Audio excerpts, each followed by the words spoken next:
আয়েশা, আজকে বাজারে যাবি না?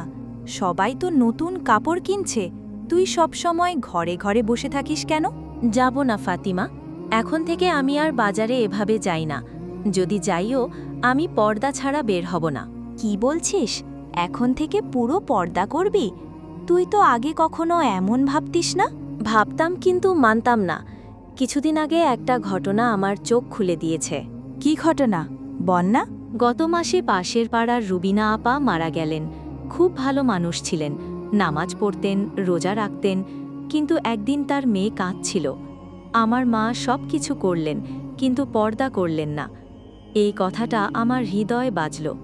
রাতে ঘুমাতে পারিনি। ভাবতে লাগলাম, আমি যদি আজ মারা যাই, আল্লাহকে কি বলবো? যে নির্দেশ তিনি কুরআনে দিয়েছেন, হে নবী, মুমিন নারীদের বলো তারা যেন নিজেদের চাদর নিজেদের উপর টেনে দেয়। সূরা আহজাব ৩৩-৫৯। আমি কি সেই আদেশ মানছি? কথাগুলো শুনে মনটা কেমন জানি ভারী হয়ে গেল। কিন্তু আয়েশা, তুই তো পর্দা মানে শুধু মুখ ঢেকে রাখা বলছিস না, তাই তো? না, একদম না। পর্দা মানে শুধু মুখ ঢেকে রাখা নয়। পর্দা মানে নিজের মর্যাদা রক্ষা করা, নিজের আত্মাকে সংযত রাখা। পর্দা মানে আমি আল্লাহর বান্দি, আমি কারো চোখের বিনোদন নই। কিন্তু সমাজে তো অনেকেই বলে মন পরিষ্কার থাকলেই হয়, কাপড়ে নিজেকে ঢাকার দরকার নেই। এই কথাটাই সবচেয়ে বড় ভুল। মন পরিষ্কার থাকা জরুরি, কিন্তু আল্লাহর আদেশ মানাও জরুরি। মন পরিষ্কার বলে আমি নামাজ না পড়লে চলবে না, তেমনি মন পরিষ্কার বলে আমি পর্দা না করলে চলবে না। কারণ এটা কেবল সামাজিক রীতি নয়, এটা ঈমানের একটি শাখা। কিন্তু গরমে তো খুব কষ্ট হয় আয়েশা। এই গরমে পর্দা করা সত্যি কঠিন। হ্যাঁ, কষ্ট তো হয়, কিন্তু আমি একবার এক বুড়ি আম্মাকে বলেছিলাম,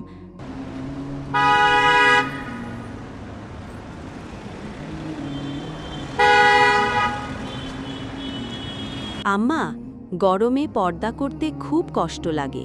বেটি, গরমের কষ্ট ৩ মাস, কিন্তু কিয়ামতের আগুন চিরদিনের।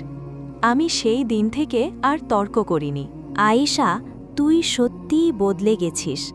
তোর চোখে এখন এক শান্তি দেখি, যা আগে ছিল না।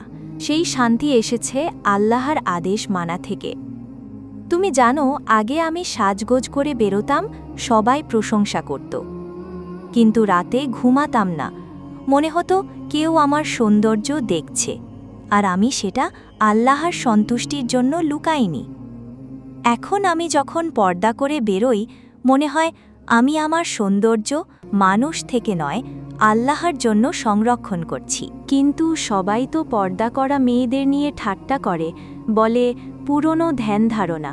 আমি জানি, কিন্তু আমি জানি আমি কার আদেশ মানছি। আমি আল্লাহর বান্দি, মানুষের নয়। আমি জানি রাসূলুল্লাহ সাল্লাল্লাহু আলাইহি ওয়াসাল্লাম বলেছেন, যে নারী তার সৌন্দর্য লুকায় এবং লজ্জাশীল থাকে, সে জান্নাতে প্রবেশ করবে। তিরমিজি। তাহলে আমি কেন পৃথিবীর ঠাট্টা ভয় পাব? মানুষের চোখে হাস্যকর হলেও আল্লাহর চোখে সেটা মর্যাদা। আয়েশা, তুই আমার মনটা নাড়িয়ে দিলি। আমি এতদিন শুধু মানুষ কি বলবে ভেবে বেঁচেছিলাম, কিন্তু আজ বুঝলাম আসল সৌন্দর্য আল্লাহর আনুগত্যে। আলহামদুলিল্লাহ। মনে রাখিস, পর্দা কোনো শৃঙ্খল না, এটা মুক্তি। যে নারী পর্দা করে, সে তার আত্মাকে দুনিয়ার হাত থেকে রক্ষা করে।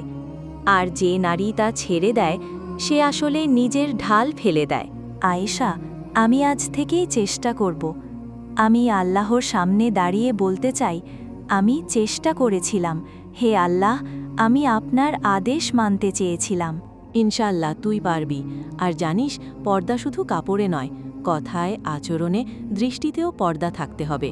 আমাদের চোখ যেন হারাম কিছু না দেখে, মুখ যেন অশালীন কিছু না বলে, এইটাই আসল হিজাবের সৌন্দর্য। আজ থেকে আমরা দুজনেই শুরু করব, চোখে পর্দা, কথায় পর্দা, পোশাকে পর্দা, আর অন্তরে পর্দা, ইনশাআল্লাহ। আর জানিস, আল্লাহ বলেন, যে আল্লাহর জন্য কিছু ত্যাগ করে, আল্লাহ তাকে তার চেয়েও উত্তম কিছু দান করেন। আমরা যদি পর্দা করে আল্লাহর আদেশ মানি, আল্লাহ আমাদের সম্মান বাড়িয়ে দেবেন ইনশাআল্লাহ।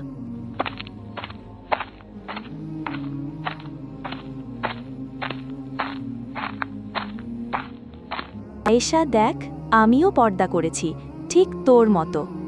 তুই পৃথিবীর কাছে লুকালি, কিন্তু আল্লাহর কাছে উজ্জ্বল হলি। পর্দা কোনো সামাজিক নিয়ম নয়, এটি আল্লাহর আদেশ ও নারীর সম্মানের প্রতীক।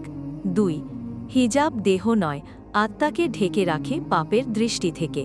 3 গরম, সমাজ বা ঠাট্টা এগুলো সাময়িক, কিন্তু জান্নাতের পুরস্কার চিরন্তন। 4 সত্যিকারের সাহস হল আল্লাহর হুকুম মানা, মানুষের নয়। 5 যে নারী আল্লাহর সন্তুষ্টির জন্য পর্দা করে সে আসলে স্বাধীন ও মর্যাদাশালী।